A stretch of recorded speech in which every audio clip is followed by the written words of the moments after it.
Kanino pala nalalaman ni Mrs. kapag may ginawang kalokohan? Si Mr. Ken. Sa kumare. Ulitin ko ha, kanino nalalaman ni Mrs. kapag may ginawang kalokohan? Si Mr. Kay kumare. Nandiyan ba yan? Pwede? Rob, may mas mataas pa ha. Kanino nalalaman ni Mrs. kapag may ginawang kalokohan? Si Mr.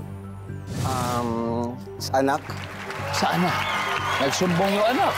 Bakit? Pwede yan. Sa anak. Survey? Oh. Mas mataas si Ken. Ken, pass or play? Play. Oh, let's play this round. Come on. Ellie. I love your energy, Ellie. Ready ka na? Yes, ready. Oh, kanino nalalaman ni Mrs. pag may ginawang kalokohan si Mr.? Sa mga marites. Oh, sa mga marites. Survey says... Sammy, kanino nalalaman ni Mrs. kapag may ginawang kalokohan si Mr.? Sa nanay. Sa nanay. Nandiyan ba ang nanay? Wala rin. Adel, pwede na kayo mag-usap-usap para sa steal? Barbie, kunan natin to. Kanino nalalaman ni Mrs. kapag may ginawang kalokohan si Mr.?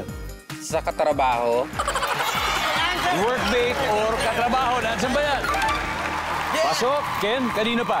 Sa social media. Social media.